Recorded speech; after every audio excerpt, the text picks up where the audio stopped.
আজ ড্রয়ার পরিষ্কার করতে গিয়ে খুঁজে পেলাম আমার বিয়ের দিনের মেনু কার্ড।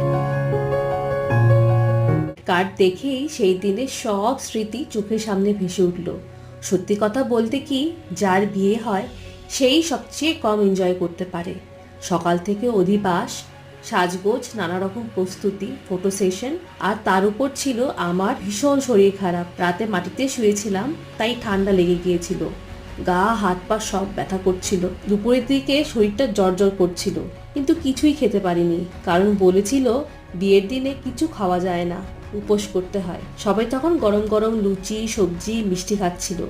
কি আর করা, না খেয়েই থাকলাম। তারপর পার্লারে চলে গেলাম, কিন্তু মনে হচ্ছিল এক্ষুনি জ্ঞান হারাবো। তখনই আমার ছোটবেলার বন্ধু প্রিয়াঙ্কা, যে আমার সাথে ছায়ার মতো সব সময় পাশে ছিল, সে বাড়ি গিয়ে গরম গরম ম্যাগি রান্না করে নিয়ে আসলো, আমাকে খাইয়ে দিল, আর তারপর ওষুধও দিল। সেই মুহূর্তে বুঝেছিলাম সম্পর্ক শুধু রক্তের বন্ধনে হয় না, কিছু কিছু বন্ধন গড়ে ওঠে বন্ধুত্ব দিয়ে। আজ আমাদের বিয়ের 14 বছর হতে যাচ্ছে, আর আজ ভাবলাম কেননা সেই দিনের মেনুটা আবার বানানো যাক। সেবার তো ভালো করে খেতেই পারিনি, কারণ রাত 2টোয় বিয়ে শেষ হয়েছিল। খিদেটাই মরে গেছিল, আর খাবার ছিল ঠান্ডা। তাই আজ তৃপ্তি করে খাবো।